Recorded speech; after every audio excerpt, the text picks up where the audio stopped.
Boa noite a todos. Retornando, então, a gente deu um tempo para fazer o exercício.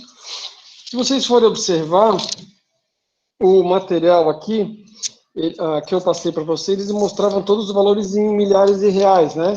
Então, aqui eu coloquei, né, 5 ao invés de 5 mil, né? Salários a pagar, 25 ao invés de 25 mil, mas para o resultado vai dar tudo bem certinho, né? E os valores aqui é como se eles fossem em milhares de reais.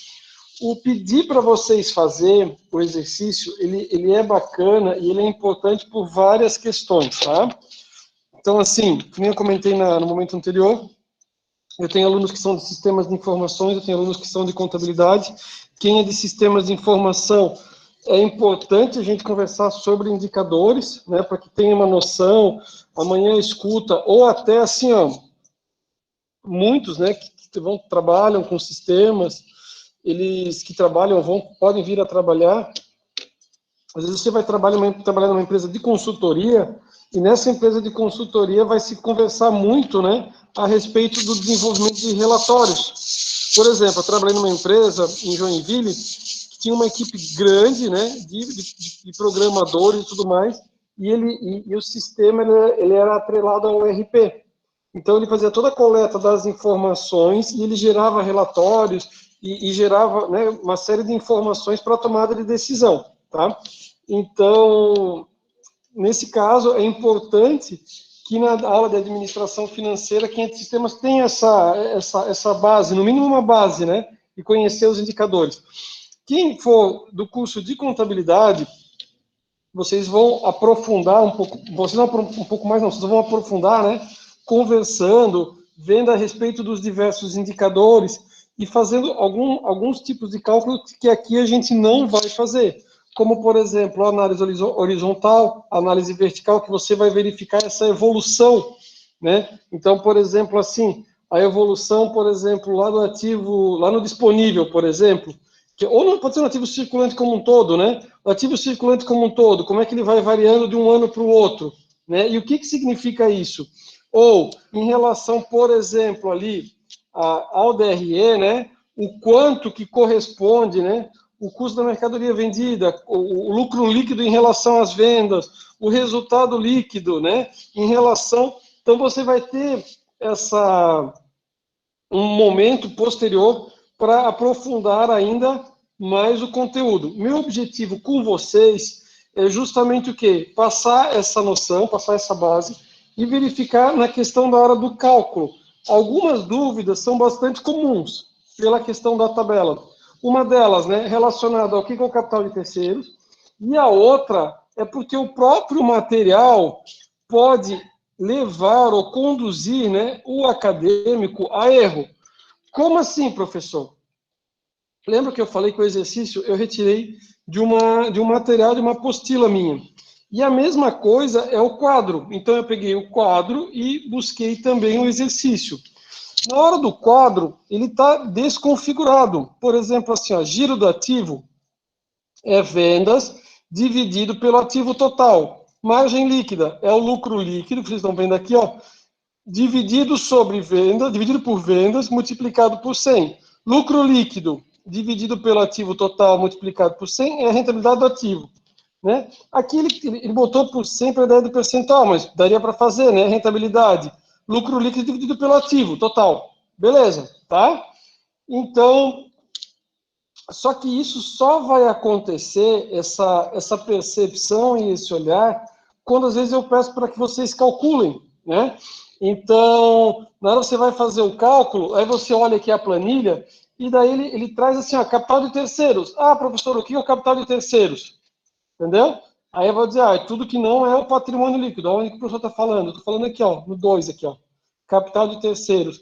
Então, o desenvolver o exercício, ele é mais para você verificar o que se pede aqui na fórmula e analisar com base, né, da planilha, tá? Então, o que vai acontecer?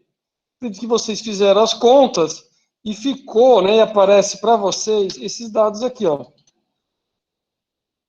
E, às vezes tem a questão do arredondamento, ele coloca ali mais casas, mas ficou assim, ó, liquidez geral, 0,75, 0,70 e 59. O que a gente pode observar é o seguinte, a empresa está ficando numa situação, né, que ela foi piorando aqui a liquidez dela, ó. Tá vendo? Ó, a liquidez dela foi piorando. Ó. A liquidez seca, né, é a quantidade de recursos que a empresa tem, sem considerar os estoques. Então, aqui, quanto é que ela pode arcar? E se a gente for observar, ó, ela tem menos, tipo assim, para cada R$1 de dívida, ela tem 95 centavos. Ou ela tem 95 centavos para cada R$1 de dívida, né? E o exercício em si, nessa primeira questão, nesse primeiro exercício que ele traz uma situação de uma empresa que ela financeiramente ela não está legal, tá? Como era de uma apostila e como seguir a sequência, eu trouxe aqui a situação. Então, assim, ó, o que eu sugiro, né? Aqui tem as respostas, a gente consegue dar uma observada, eu não sei, até vou dar uma olhada aqui no chat, o que vocês colocam, se vocês foram acertando ou não as questões. E eu vou fazer o seguinte, aliás, eu vou fazer, não, eu já fiz. Essa planilha aqui, com os resultados, primeiro eu postei ela sem os resultados, mas essa planilha com os resultados, eu também postei ela para vocês. Então, o que acontece? Você pode vir aqui, ó, clica aqui, por exemplo, aqui, ó. Vamos pegar aqui, ó, liquidez seca. Aperta o botão F2 na calculadora, que você pega a planilha preenchida, né? Ele traz aqui a fórmula e você consegue vir aqui em cima, ó, e verificar de onde é que foram tiradas as informações, ó. Tá vendo, ó? Né? Então, como é que faz isso, professor? Aperta o F2, ó. Aperta o F2 e daí você consegue ver de onde é que vieram as informações, tá? Essa planilha eu já postei ela agora, no finalzinho do intervalo, para que vocês tivessem, tá? Então, vocês conseguem ter um parâmetro em relação ao resultado. Queria só um feedback de vocês, como é que vocês foram aqui nesses pontos aqui que foram trazidos pelo exercício. Foram bem? Foi bem? Como é que foi? Deixa eu ampliar aqui para cima.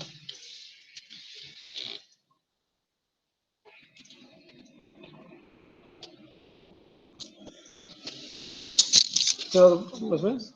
Deu? Deu certo? Então tá, senhores. Então, se vocês toparem, né, nossa ideia, o que eu vou seguir? Quero passar o máximo de informações que eu consigo trazer para vocês a respeito da administração financeira e orçamentária. O que eu vou fazer? Eu vou trabalhar com vocês um conteúdo novo, né? E lembrando que daí, em junho, a gente vai fazer uns exercícios de revisão, onde eu vou cobrar especificamente alguns desses indicadores, e daí a gente vai verificar, tá bom? A gente está com as provas online, né? Mas eu, particularmente, eu deixo que o aluno utilize, né? Se fosse presencial, né? Que utilizasse as fórmulas, tá? Professor, e como é que acontece no final? No final vocês vão decorar todas essas fórmulas, é normal.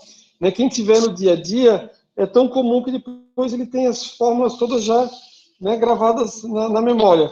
Ah, professor, eu não trabalho na área, não sou tão fã dessa questão financeira. Beleza. Mesmo que eu fizesse você decorar as fórmulas, com o tempo você ia esquecer. É que nem aconteceu com várias coisas que você decorou no ensino médio que hoje você já não se lembra mais. Vou parar a gravação e daí a gente continua a nossa conversa e vamos para o conteúdo novo.